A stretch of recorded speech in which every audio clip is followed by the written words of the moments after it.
नमस्कार. शेगाव लाईव्हमध्ये स्वागत आहे. मी संतोष देठे. नाशिक येथील समाजसेवक कनोजे साहेब यांचा आपण मुंबई येथील एका घटनेचा व्हिडिओ बघूया. धन्यवाद. मी प्रकाश कनोजे, समाजसेवक, नाशिकमधून. आपल्याला सर्वांना कल्पना आहे, कालपासून जे टीव्हीवर आपण न्यूज पाहतोय, लोकलमधून जे लोक पडले त्यातले 4 लोक मृत्युमुखी पडले, बाकी जखमी आहे. या विषयावर आणि ह्या मुद्द्यावर लोकांनी हे समजून घ्यावं का राजकीय नेते आणि जे रेल्वे प्रशासन आहे यांचं नेमकं काय बोलता काही कळत नाही. आता तुम्ही पाहिले त्यांच्या अधिकाऱ्यांचे, जे रेल्वेचे अधिकारी, त्यांचं म्हणणं आहे का व लोक लटकून गेले त्याच्यामुळे पडले आणि नेते लोक काय बोलता काही नाही समजत नाही. तर त्यांच्यासाठी माझं एकच उत्तर आहे आणि हे उत्तर त्यांच्यापर्यंत पोहोचवा. अहो, तुम्हाला काय माहिती हो, जरा एकदा लटका बरं रेल्वेमध्ये. तुम्ही ती व्यक्ती जर कामावर टाइमवर नाही पोहोचली तर त्याला कामावरनं काढला जाईल. त्यांचं घर कोण चालवणार? तुमचा बाप चालवणार? तुम्ही काय करणार? 5-10 लाख रुपये देणार, मोकळे होऊन जाणार. ते 5-10 लाख रुपये आयुष्यभर जाणार आहे. तो मुलगा किंवा ती मुलगी अपघातात मेली, ते परत येणार आहे? निदान बोलताना भाना ठेवत. काय तुम्हाला काय कसलं भान नाहीये? तुम्हाला माहिती आहे आपण कॅमेरे पुढे आलो का बस काय बोलायचे ते अधिकारी. आहो, तुम्हाला पगार आमच्या पैशातून भेटतो. तुम्हाला काय कळणार आहे? हे राजकीय नेते तुम्हाला काय कळणार आहे?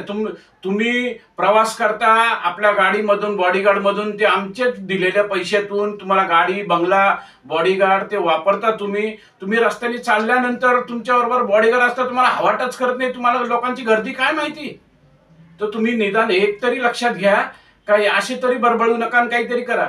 आता हे नेते मेल्याशिवाय ते होणार नाही आणि ते काही रेल्वेतून प्रवास करणार नाही. कारण यांना आहे का आपल्याच पैशातून यांना विमानाचं तिकीट, रेल्वेचं एसीचं तिकीट मिळतं. हे काल मरतात जनरलमध्ये जाय म्हणा, बघ बरं, अंगावर पाय ठेवून लोक जावं लागतं, अशी चिपकून बसावं लागतं. तुम्हाला काय कळणार? त्यासाठी यांची चुकी नाही, चुकी आपली आहे. आपण एकत्र होत नाही, बोलत नाही. आपण ज्या दिवशी दुर्घटना झाली 2-4 दिवस बोलतो, शांत बसतो. त्यांना माहिती ओरडणार, शांत बसणार. तर त्यासाठी आज एकत्र व्हा. मी तुम्हाला सरळ सांगतो, प्रत्येक गोष्टी, बऱ्याच असे मुद्दे आहे ज्याच्यासाठी आपल्याला सगळ्यांना एकत्र येणं गरजेचं आहे. तर प्लीज एकत्र व्हा. याच्या पुढचा व्हिडिओ अजून एक खूप महत्वाचा विषय घेऊन मी येणार आहे. याच्यासाठी 140 कोटी जनतेचा मला सोशल मीडियावर सहभाग चाहिए. ते याच्यासाठी का आपल्या देशातली युवा पिढी आणि देशाच्या भविष्यासाठी खूप गरजेचे आहे. तर सोशल मीडियावर तर निवेदन, मला कल्पना आहे आपली परिस्थिती नाही, सगळे कर्जात आहे, घर चालवायचे, त्याच्यामुळे तुम्ही रस्त्यावर उतरू शकत नाही. पण तुमच्या हातात असलेला मोबाईल हा खूप पॉवरफुल आहे. तर त्या सोशल मीडियावर कमेंट्ससह पुढेपर्यंत पाठवा. आणि सगळ्यांना एकच माझं म्हणणं आहे का पुढच्या व्हिडिओ आणि ह्या व्हिडिओला वरपर्यंत पाठवा आणि सोशल मीडियावर तरी जागे व्हा. जय हिंद, जय महाराष्ट्र. धन्यवाद.